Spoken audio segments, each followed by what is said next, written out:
Can you hear me through here? Good. All right. We're going to try to break free from the podium a little bit. This has been a fun but a challenging series to tackle. Whoa.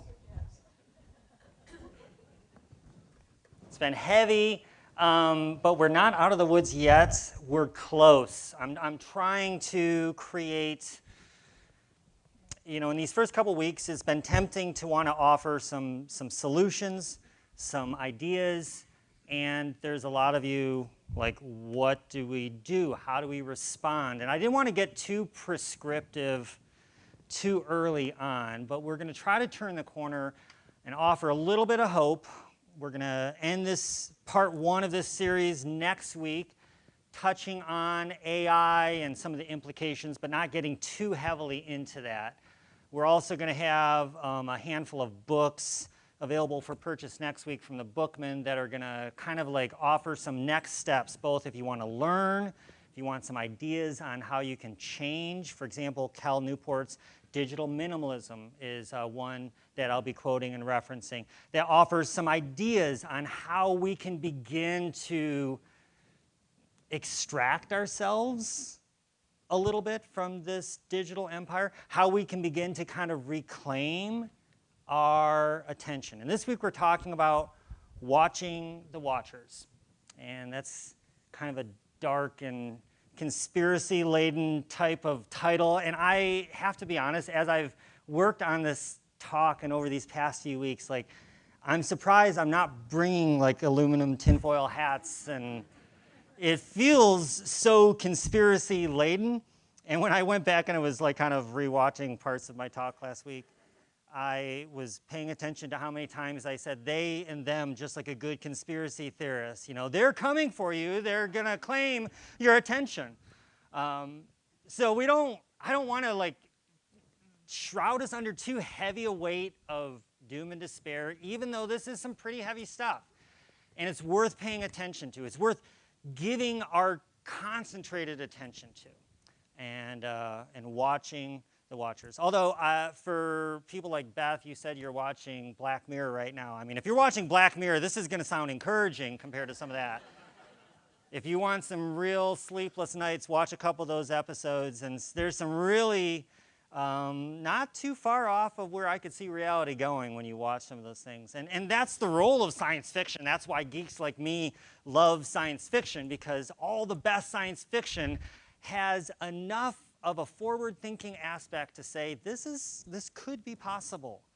I've talked to a few people about how George Orwell's 1984 has for a long time been the gold standard that people reference when it comes to the government and Big Brother. And what I said is he was so close and on the mark, but what we didn't realize is how the government wouldn't necessarily be the one driving this. They're probably the biggest customer of this data that is collected on us. But it's less Big Brother and more Big Tech that is watching our every move. And if anything, it's even more scary because there's far less restrictions. Anybody who has paid attention to any of the AI or tech lobbying groups and what they do in Washington recognize that these laws are crafted to serve them, not to serve us. So we do have to pay attention to what's coming in. I feel like don't shoot the messenger on this, because this has been, like I said, heavy. I was talking earlier this week about, one of my favorite SNL skits, Debbie Downer. You've seen that one, right? Everybody's talking, having a good time, and along comes Debbie Downer, wah, wah. And Shannon came up with Bummer Brad, which is probably, yeah, sorry, that's kind of how I am these days with this series. We're going to try to not make it too big of a bummer. Edward Tuff said there are only two industries that call their customers users: illegal drugs and software. And some days, I'm not sure which is harder to quit. At least with good old-fashioned drugs, there's programs and things you can go through. we're still coming to grips with technology addiction, with what that looks like. My 24-year-old daughter's in town this week from Colorado, and I was just having a conversation yesterday with her about the challenges of being in her age bracket and consuming media, consuming services. She's actually a type 1 diabetic, so for her, she needs technology. The technology she uses makes her life better.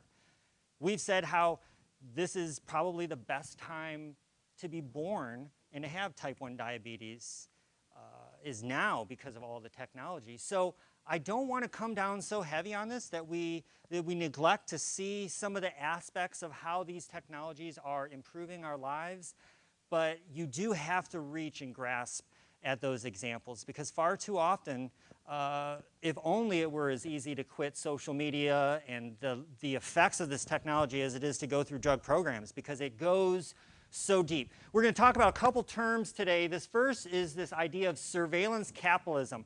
And this comes from Shoshana Zuboff's book of the same name, The Age of Surveillance Capitalism. And this is a combination of these two terms that we very much feel the effects of living in our Western democracy here in the United States of America. The first is the surveillance component, which has continued to grow and become far more advanced.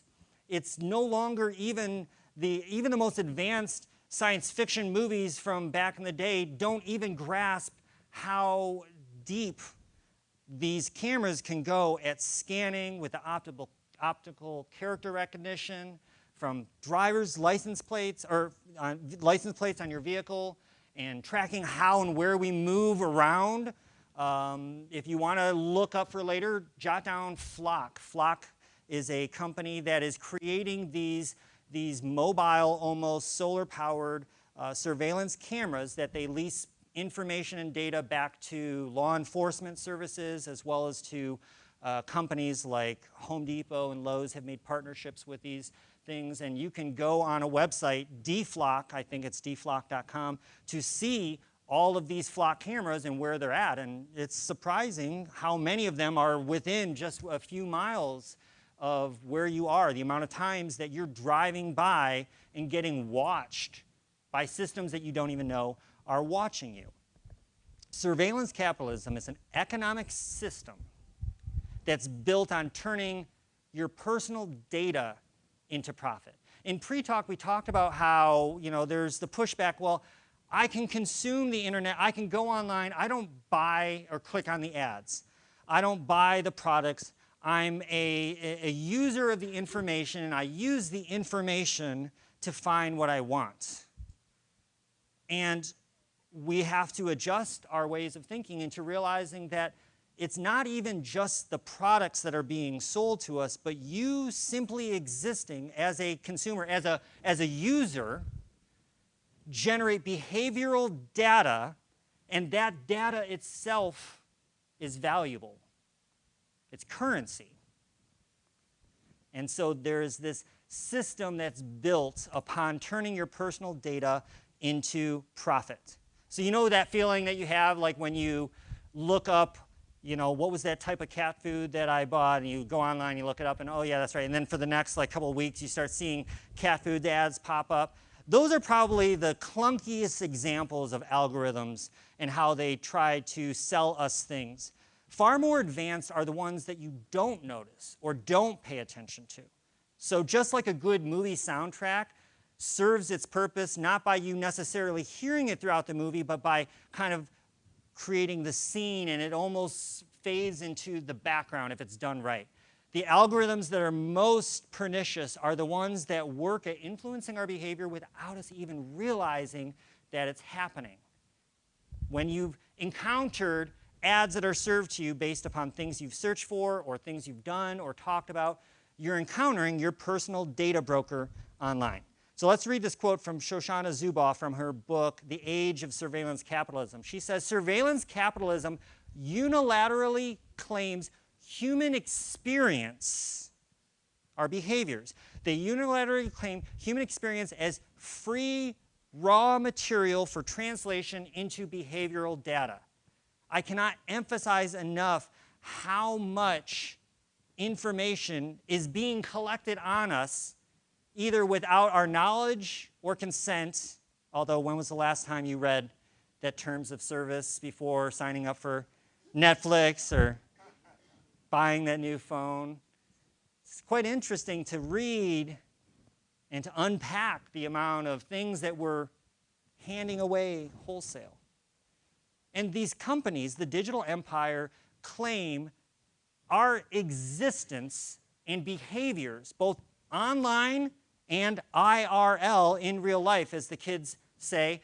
In the real world, everywhere we go, there's better and better systems for collecting this information on us. She goes on to say, it is obscene to suppose that this harm can be reduced to the obvious fact that users receive no fee for the raw material they supply. Do you remember getting any compensation for all of the data that you've handed over wholesale?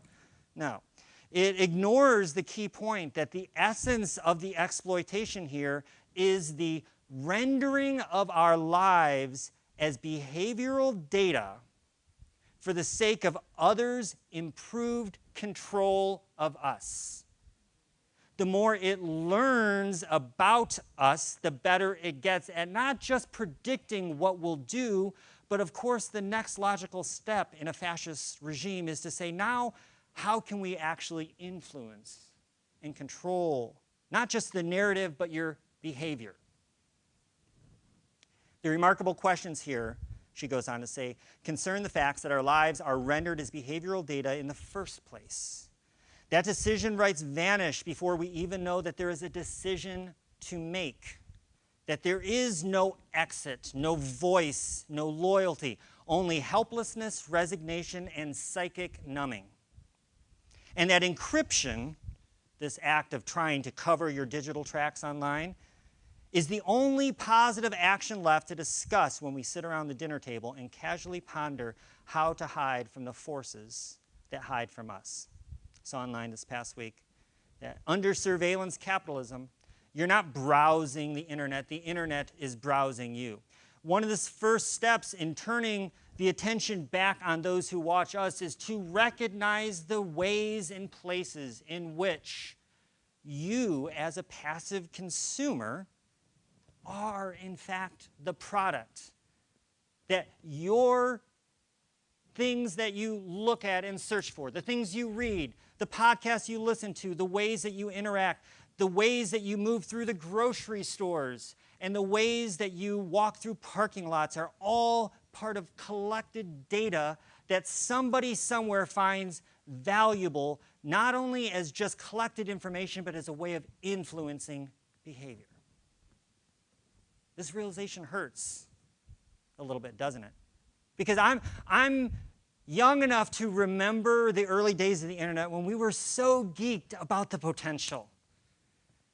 I was an early user of Google and remember the first time when it was not the Google of today and the logos were weird and it wasn't really well laid out and it didn't have a good flow, but man, what a magical thing it was to be able to type into a search box and have the right information show up. It felt like magic, and we took it for granted until eventually Alphabet, the parent company of Google, realized that more valuable than your search habits and the ability to sell you ads is the ability to collect all this data in the first place. And then other companies began by following suit until the collection of our raw data for exploitation is the norm in today's society. These entities are very skilled at hiding their agenda. The most dangerous part of this screen empire is that it gives the illusion that it serves us. That we think we're the consumers paying for services, and it's okay, yeah, we give some personal data away in exchange, not realizing that the reality is that we actually serve the tech platforms and their empires. David Foster Wallace, he said this, keep this in mind, he said this back in 1996. He said, at a certain point, we're going to have to build up some machinery inside of our guts to help us deal with this, because the technology is just going to get better and better and better. And it's going to get easier and easier and more convenient and more pleasurable to be alone with images on a screen given to us by people who do not love us but want our money. In 1996, he was talking about and saw the future of where this entertainment culture was going. And as advertising and entertainment has become supercharged by all of this collected data being fed into these AI models, these predictive models that understand us sometimes in ways that we don't even understand ourselves. We had a conversation in pre-talk where I said there's a couple of services in the past week that you can go, I went to and I downloaded my personal data. You can go to Facebook, to OpenAI, to a lot of these services, and you have to look for it, but there is part of the disclosure that they can allow you to download your personal data. And so I've done that from a couple places, and somebody asked, well, could you understand it? What can you see? And what I said is the information that's there, what seems innocent and innocuous to us is actually the raw material that AI programs and algorithms use to filter you as a piece of a whole, a collective, and to recognize your choices as part of the predictability of human nature. Before TikTok, before smart TV, when the most connected person in the world had a pager in their pocket, not a smartphone, David Wallace talked about this idea of seeing the people who were trying to profit off of us. Remember this movie in 1998 called The Truman Show? Did anybody ever see that with Jim Carrey? Phenomenal movie, even more applicable now. So Jim Carrey's character lived in a world that was designed entirely for him, except that he didn't know it. And there was this one little clip here that is stands out from the film. Oops, hold on a second here. We're playing music and video at the same time. Let's pause that. Let's go back and try this again.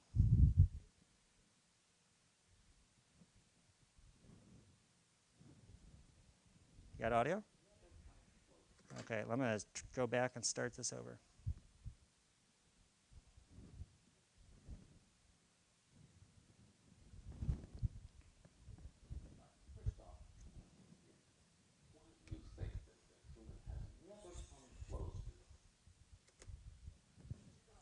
That was me. That was user error in that time there. I actually hit the button that time.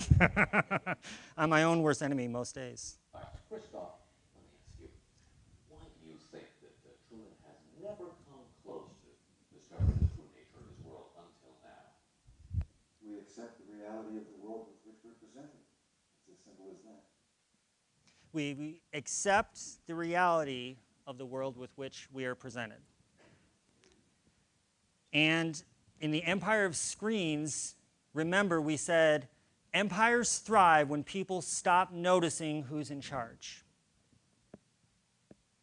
And it's easy right now to point fingers at the visible culprits, the Sam Altmans, the Mark Zuckerbergs, the Peter Thiels, and those who are hitting faster, faster, more and more, even as humanity's eclipse is seemingly at the very next release of the very next product.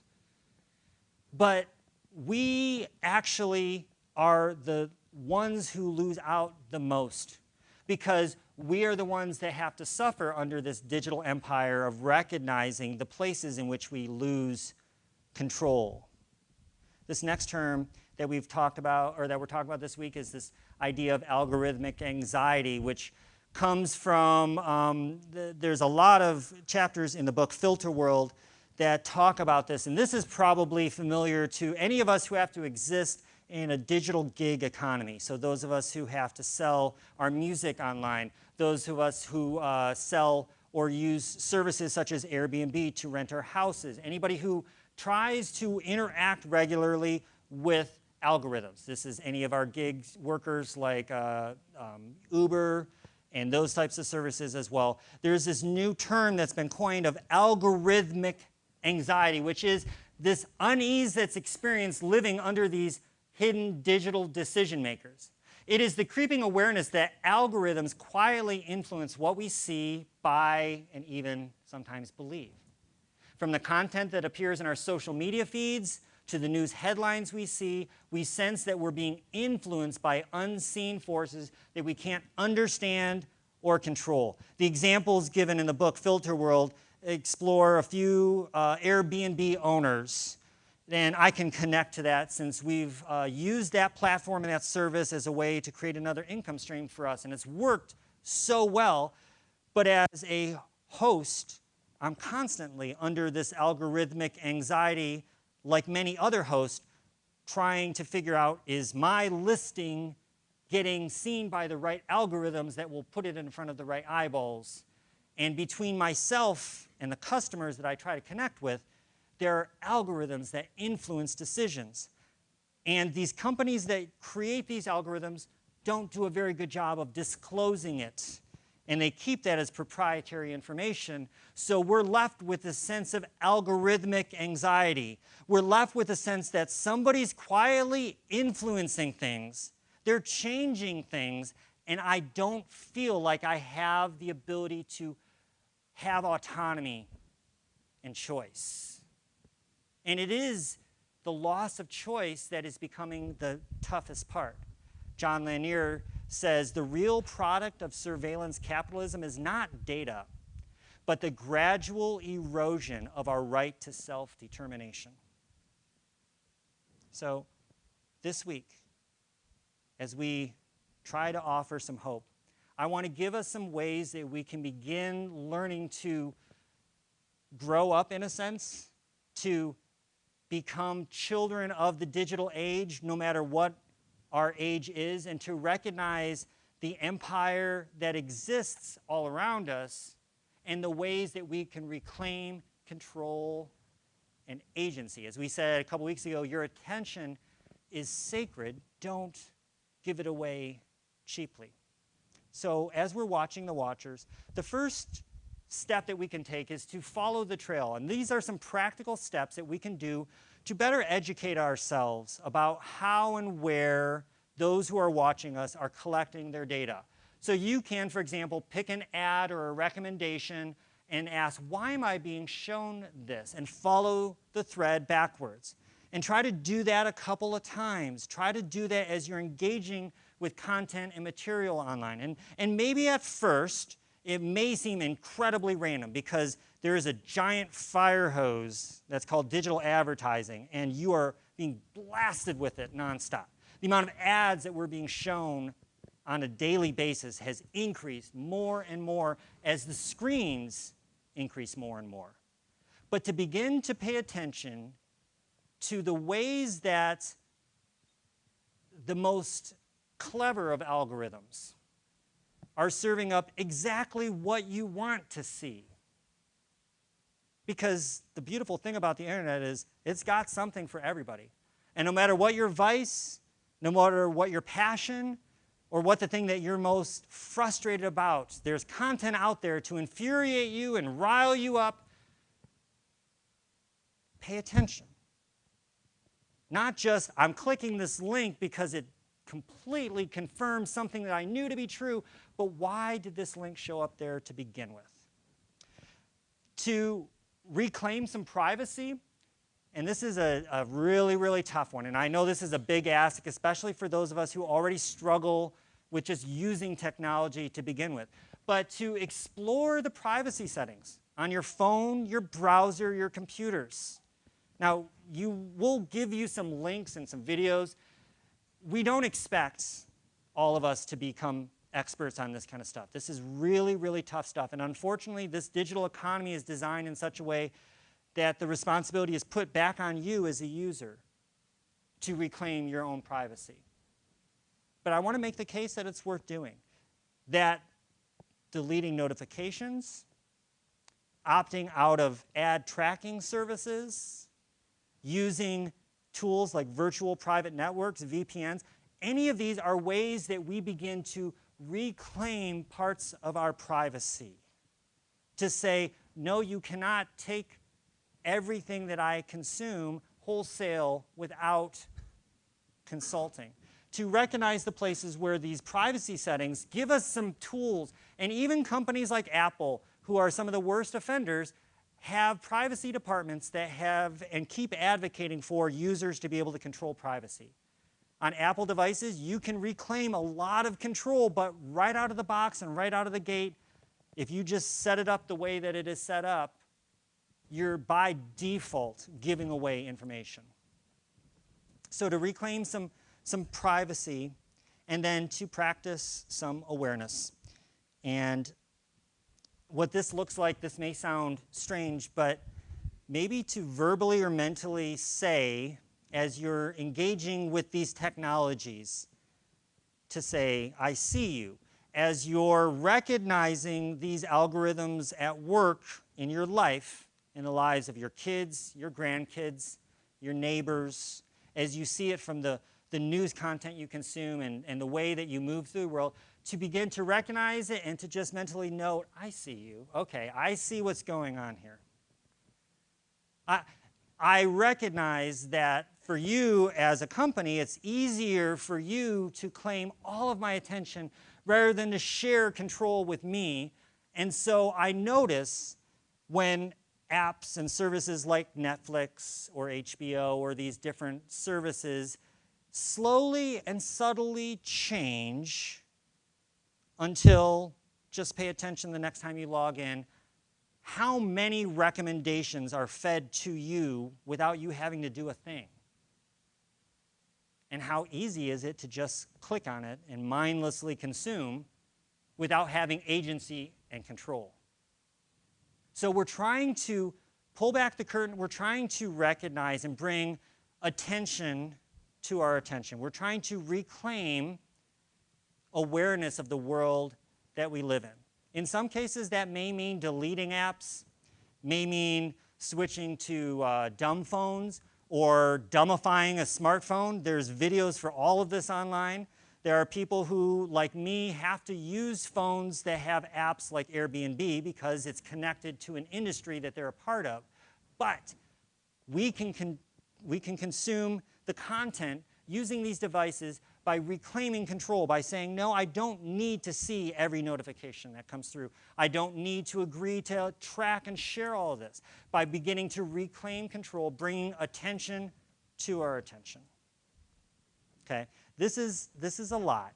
This is heavy stuff, and it's a lot to live in this world.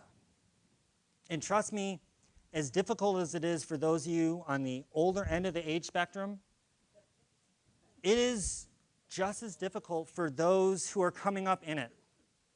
I had a conversation with that same daughter who's in town, who's 24, who uses and consumes media the way that most people her age do.